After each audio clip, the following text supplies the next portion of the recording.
A little advice on locking your bike.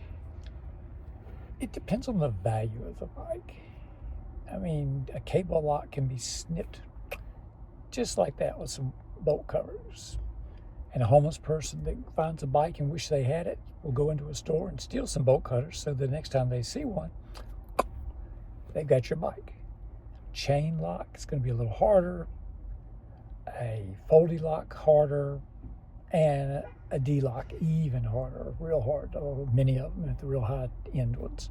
They're heavy though. The heavier they get, the better they are. So some of you racing around there trying to have a light bike, if you're going to the store, if you're just parking somewhere for any decent amount of time, you probably want a D-lock or chain lock or foldy lock, something like that, and a second lock. This kind of deters, this is too much like work. They don't want to do it. They want to deal with it. For me, I've found I've got a little foldy lock, which is great. I'll put it between the back tire and the frame to keep it from going anywhere. And then I'll use the 4.27, I think, is the length on my chain, because I had a 3.25 chain. It just wasn't long enough. Some of these little places you go, they got a little thing in the ground, and you have to hook to it. You can't reach the frame and the thing in the ground and come back around with 3.25.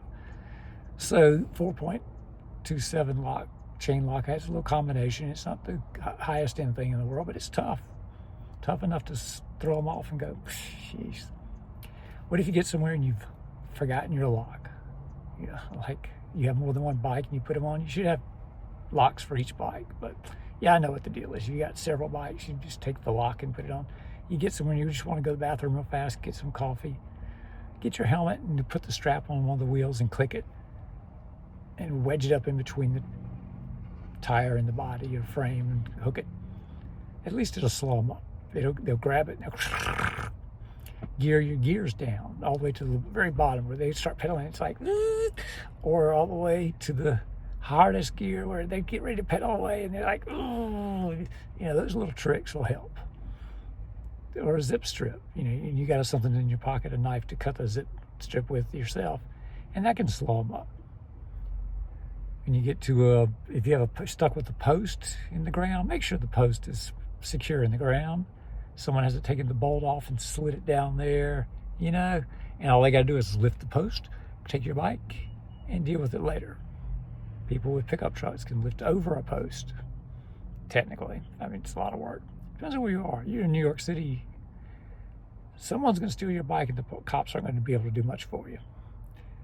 You're in a little small country town, you might just leave it outside the store and go years with nothing happening to it until one day somebody comes by and gets it.